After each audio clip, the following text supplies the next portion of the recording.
സംഖ്യാപുസ്തകം 16 അധ്യായം 5 വാക്യം. അവൻ കോരഹിനോടും അവന്റെ എല്ലാ കൂട്ടരോടും പറഞ്ഞത്, നാളെ രാവിലെ യഹോവ തനിക്കുള്ളവർ ആരെന്നും തന്നോട് അടുക്കുവാൻ തക്കവണ്ണം വിശുദ്ധർ ആരെന്നും കാണിക്കും. താൻ തിരഞ്ഞെടുക്കുന്നവനെ തന്നോട് അടുക്കുമാറാക്കും. സംഖ്യാപുസ്തകം 16 അധ്യായത്തിൽ കോരഹിന്റെയും കൂട്ടരുടെയും പരാജയം കാണാൻ കഴിയും.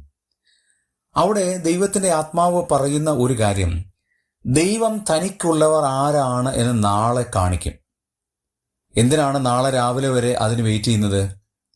ദൈവത്തിന് ഉള്ളവർ ആരാണ്, ദൈവത്തിന് വിരോധമായി പ്രവർത്തിക്കുന്നവർ ആരാണ് എന്ന് മനസ്സിലാകണമെങ്കിൽ ഒരു നല്ല ദിവസം ഉണ്ടാകണം. അതായത് ഒരു രാവിലെ ദിവസം വേണം.